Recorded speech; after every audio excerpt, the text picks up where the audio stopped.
Hey guys, this is Steve Nicollerat from Coach Baseball Right.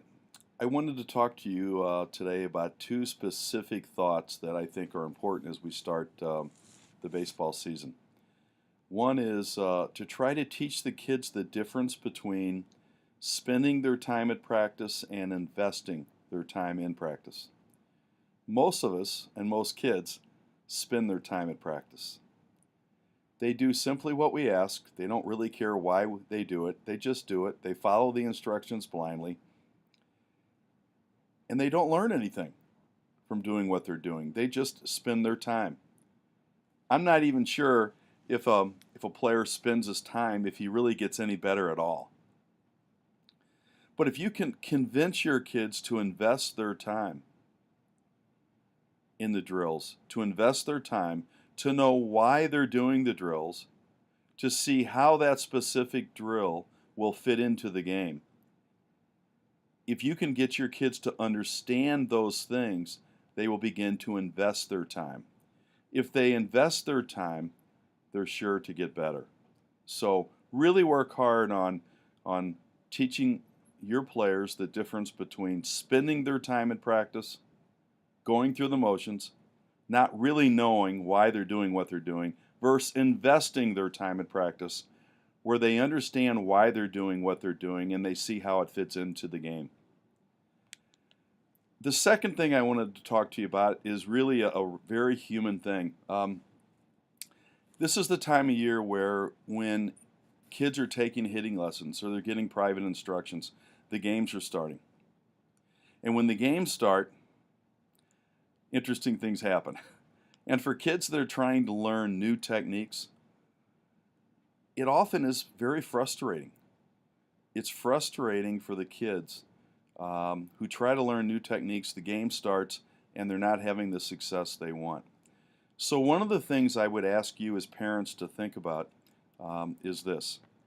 A, if your kid is struggling in the game and he's taking hitting instructions, do you believe that the instructions are valid?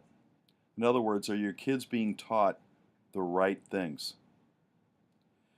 If you can't answer that question with a yes, if you're not sure, I suggest that you find out what the right things are. Okay, but let's assume that you understand that the kids are being taught certain things and that you agree totally with those things. Then I'm going to suggest to you to have a lot of patience. Because really what happens is when kids go into the game level, they're really going to go back to their old mechanics, especially the younger kids. The younger kids will go back to what they've been doing. But don't worry about it. Let them do it. Let them have fun. When they do their drills outside of the games, make sure they're doing their drills fundamentally right. Make sure you're building that foundation. As the games progress and the kids are getting used to competing, and you keep doing your drills on the side the proper way, then maybe by the 20th or 25th game, then maybe you start to ask your kids, say, hey, I don't want you to think about anything when you're in the game. You're just thinking about hitting the ball, right?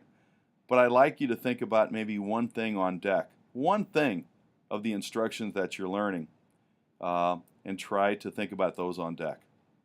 And then gradually what will happen is, as the kids continue to be instructed properly, as they continue to do their drills in non-competitive settings, gradually, as the season progresses, you'll see a little bit of what they're learning. If they're 9 or 10, you're not going to see much during the entire year. Don't worry about that. You're building now for long-term success, not short-term. Trust me, as a coach, what they do at 9, 10, or 11 has no impact on decisions I make when they're 14 or 15. Okay? So what you're building is for long-term success. So I think we really need to take a look at short-term success right now versus long-term success and understand what's going to happen as the kids go into their competitive settings, especially when they're 9 and 10, learning a new concept.